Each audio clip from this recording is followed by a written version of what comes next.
Hi and welcome back to another story from Reddit, Tales from Tech Support. Please don't forget to like, share, and subscribe for future content. Let's now get straight into today's video. Travis the POP3 Champion.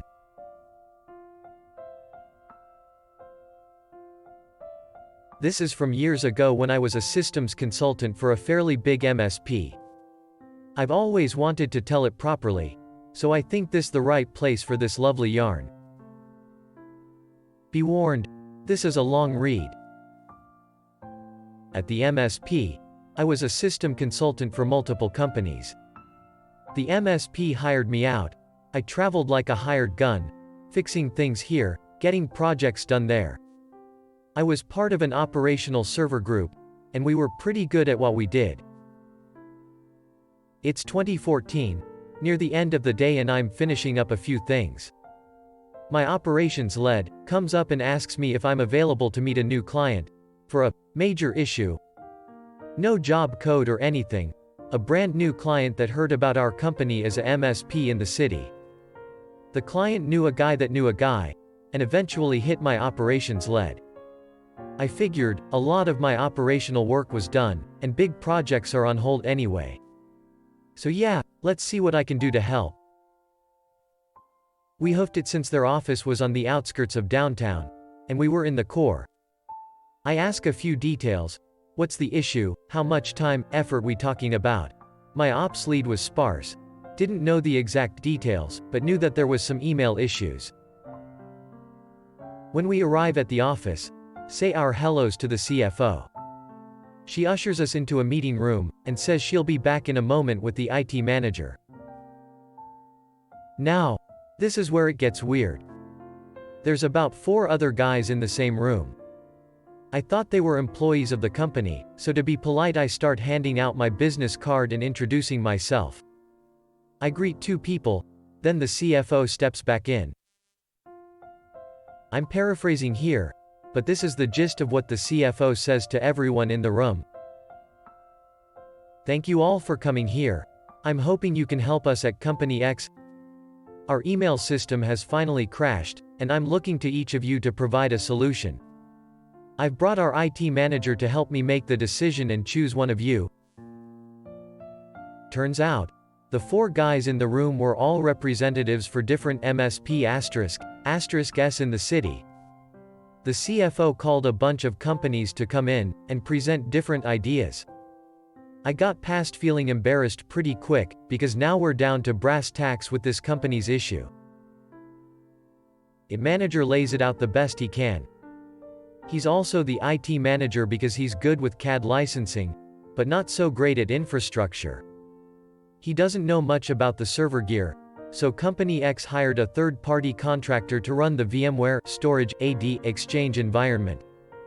We'll call this third-party guy Travis. It manager says the entire company of 200 plus all have trouble logging in, keeping mapped drives, can't synchronize email, calendars, network resources constantly drops, and everyone has finally reached their breaking point. He asks us all desperately for our plans on fixing this, and will award the winning company the work. I ask what the order of priority is. Top of his list is getting email functional again. We present our plan. Remediate, rebuild the Exchange server, then start looking at the infrastructure. IT manager hears the rest of the plans, and based on our plan of attack he picks our company. The other 4 guys clear out, and I make my way to the server room to see what exactly I'm dealing with. The server room wasn't pretty. Network cables running across the ceiling tiles from the ISP dropped to switches on the other side of the room. Network was spaghetti. Zero cable management, all plugged into whatever port they could reach. Physical licensing servers strewn across the floor. Each one with their own keyboard, mouse and teetering monitor.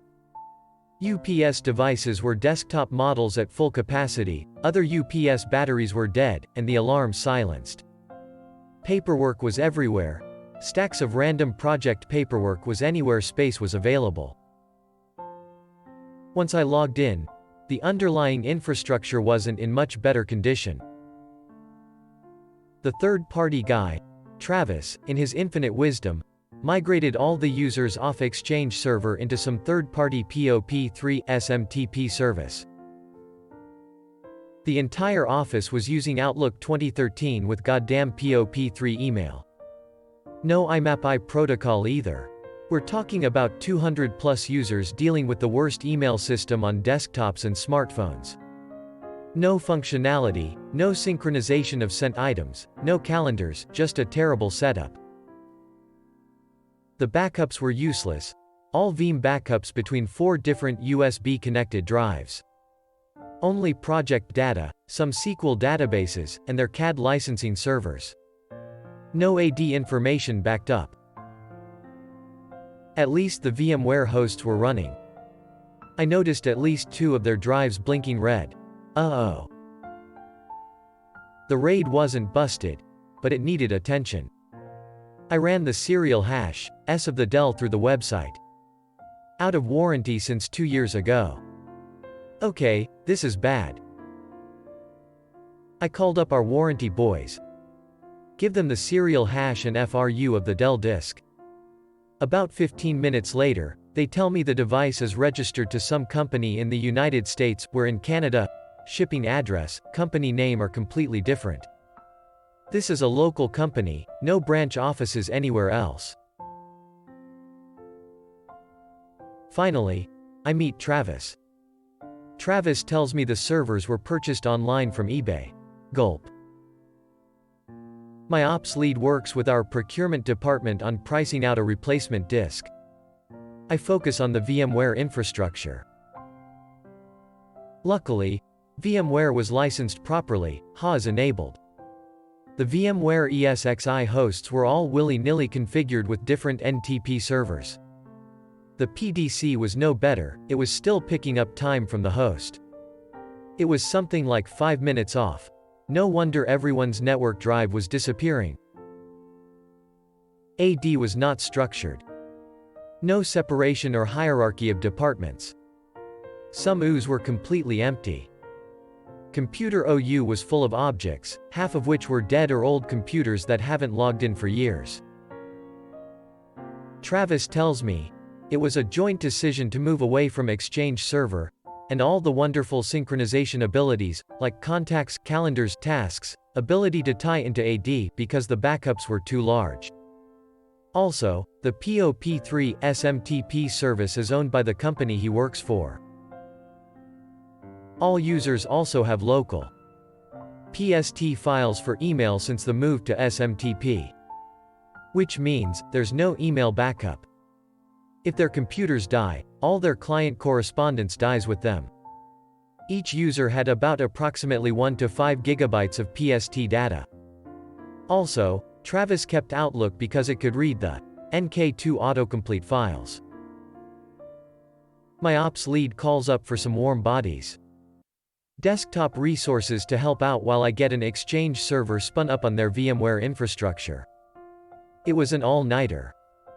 Among some of the laundry list items, building a new Exchange server, fixing NTP issues, including AD into backups, finding replacement disks for their servers, helping desktop team to manually import each user's PST into their newly created Outlook profiles, and fixing just obvious issues like enabling AD recycle bin instead of recreating an AD account when someone gets rehired.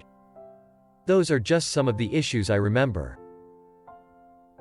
I couldn't believe that Travis the consultant actually talked the IT manager out of Exchange into POP3 SMTP. Shame on this dude for putting the company into this situation. If he spent a little more time looking at infrastructure, just looking at the list of requirements, and maybe getting help from one of his peers, they could have saved themselves a lot of trouble. In the end, we weren't awarded a contract. We got their email up and running, configured on their smart devices, and fixed what we could. The CFO was thankful, but still held onto Travis. We just went in, and did what we did. TLDR, if you have a third-party contractor, make sure he doesn't try to sell you on moving to a POP3 service for the entire company.